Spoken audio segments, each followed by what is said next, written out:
Shalom Aleichem, and welcome everyone to our new Mishnah Yomi Mesechet Shabbos. Rav Kook teaches us in his comments in the Ein Hayah, the Agadata of Shabbos, that each of these details that we're about to learn in the Mishnah, they are significant in their own right, but they also are meant to remind us of a broader ideal. The experience of Shabbos is one that we connect to HaKadosh Baruch Hu, we step back from the regular day. So we're going to be dealing with details, but those details are supposed to bring us to a much greater awareness of the presence of Hashem in our lives on an ongoing basis.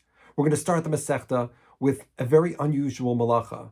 One of the restrictions on Shabbos is that of carrying, of hotzah, of taking out from a private domain and bringing it and carrying it and transferring it into a public domain and vice versa. Perhaps we start with this because we realize the sensitivity of Shabbos. Even though this is unlike the other malachos of Shabbos, Tosafos says this is a malacha grua, it's an inferior malacha. Why? Because there's nothing creative or transformational in the object.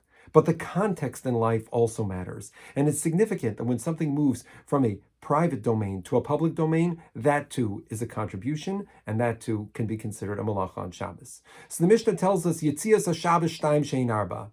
There are cases of Shabbos where something is yitzios, taking something out, which would also be the same thing the Gemara says as bringing it in, hachnasos, which are two cases that really can reflect four violations. The main violation of Shabbos is Rahman al-Itzlan, is an Isur D'Oraisa. That would be a violation which carries with it the punishment of death if a person did it on purpose, wantonly, with the Eidim and Hasra and everything, witnesses.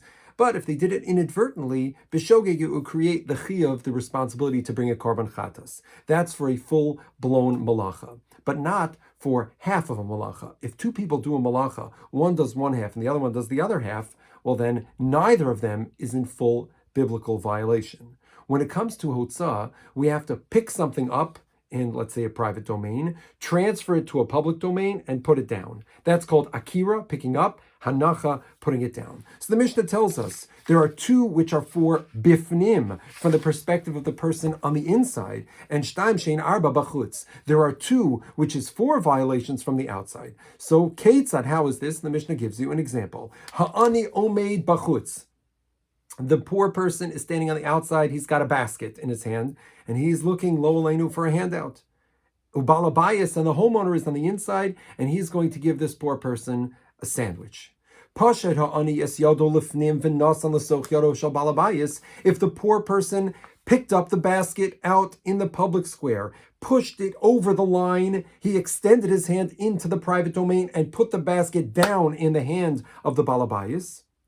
Oh, shenata misocha, or he reached his hand over, took the sandwich out of the hand of the balabayas in the private domain, and carried it out and put it down in his pocket or in his basket. Ha'ani chayav.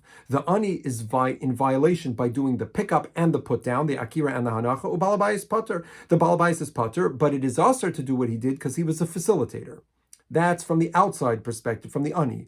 Pashat balabayas es yadol achutz. Let's say from the balabayas, the owner's standpoint, he reached his hand outside, he took the sandwich out, and v'nosan l'soch yadol shal ani, and he placed it in the ani's basket or his hand. O shenalta mistocha, or he reaches out, picks up the basket from the ani, takes it in and put it down, v'hichnes, and puts it down. Balabayas chayav. He's in violation. V'ani pater, and he's pater, but he did facilitate.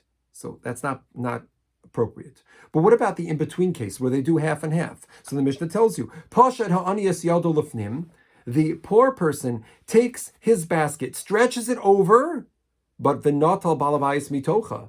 But the balabayas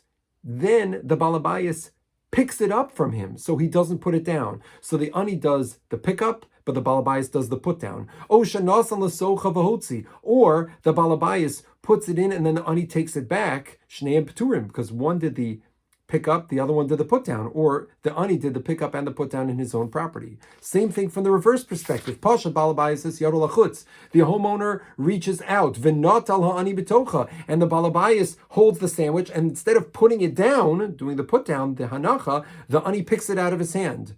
Oh, shenasan l'socha v'hichnis, or the ani puts it into his hand so he doesn't do the pickup, and he puts it down in his rishus, shnei and peturim. They're both not chayav midaraisa, but it's asa midarabanan.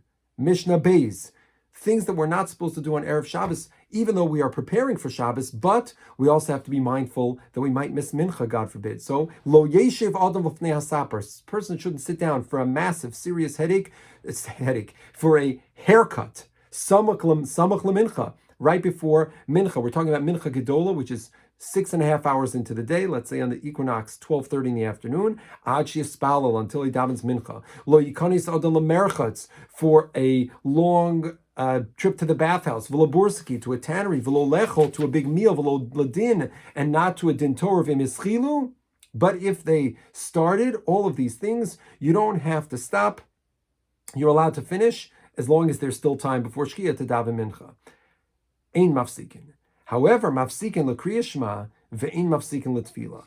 The Gemara says they're talking about a totally different halacha. This is talking about Talmidei Chachamim who are learning full-time all the time, and it comes time for Zman Kriyas Shema in the morning. They're learning up in the night, even until the morning. They have to be mafsik for Kriyas Shema, but they don't have to be mafsik for tefillah. They don't have to interrupt for davening. So one explanation is because Kriyas Shema, that's a mitzvah d'oraisa, as opposed to tefillah, the requirement to daven 3 times a day, every day, is d'Rabbanan. But what we're starting to get a sense from of this Mishnah is the importance of prioritizing, of understanding what is supposed to be done in a certain time. We need to make sure to gauge our time so that our Erev Shabbos doesn't become too crazy, too hectic, which is a challenge.